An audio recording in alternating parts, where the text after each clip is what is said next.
video lang. Kasi ano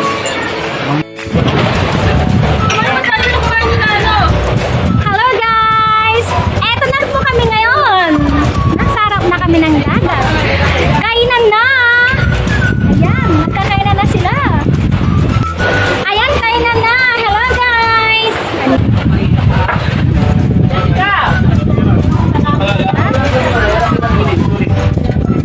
Ang ating brother.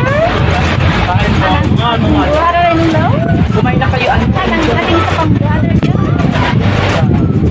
Ang ating mga pamangkin. At syempre, ang ating mga bida, happy anniversary para bukas. Bukas pa ang anniversary nila. Kain na.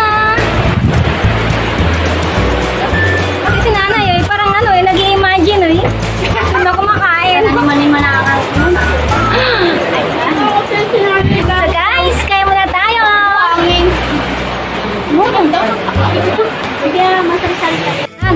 Ito kami, tatlong Maria. Ayan si Mama Sir. Si Mavic. Naiwanan si Nila sa bahay. Kaya lang naiwan daw niya si Nila sa bahay. Ito nang tupagan eh. Ito yung mga baon natin. Ayan, ang pansit. Ni Mama Sir. Pansit ni Mama Sir. Nasaan na yan? At adobo, mayroon tayong adobong manok. Ayaw abangan niya. Pork, chicken. Gagamitin pa natin sa Adobo.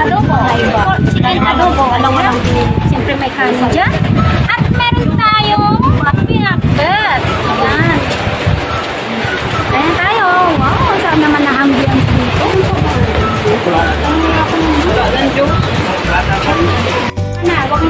Ayan tayo. Kami mo naman ako gab. Kayo na umaga pa ako dyan.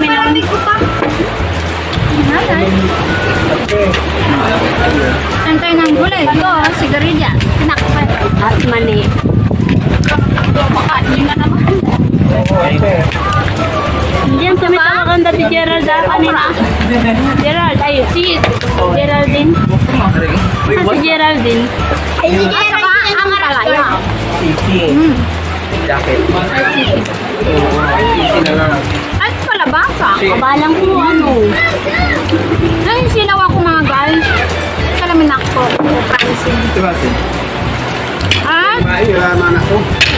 sitaw. Ayan. Naman ka. O sobrang dali ba yun? At may talong. Paano sa ibang tao? Ayan.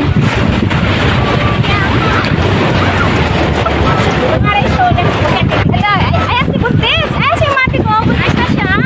Ayan ang tiyan niya. Ayan natin tiyan niya. Ang cute naman niyang Buntis. Ayan. Ay.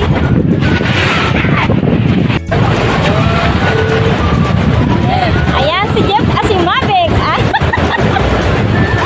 Ano ba? Hindi ko alam. Kahit ano na lang. Oo. Yan, gano'n. Like kasal mo. 1, 2, 3. Kunay ka discuss yan. Yan. 1, 2, 3. Bawa mo sa taas. Yan, yan na. 1, 2, 3. Ay, lase? Ito black and white ko. Wait lang.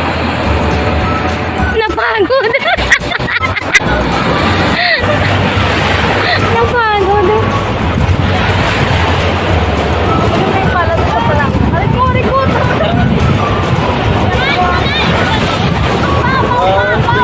Ito ko lang tawag siya. 1, 2,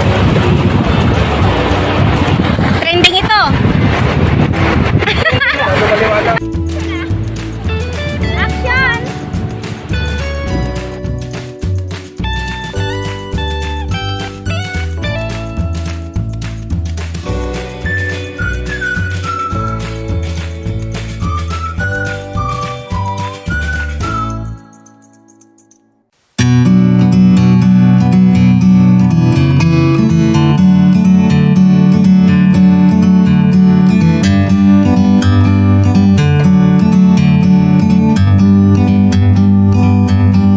bird on a tree. I'm just sitting here. I got time. It's clear to see from up here. The world seems small. We can sit together. It's so beautiful, you and me. We meant to be in the great outdoors, forever free.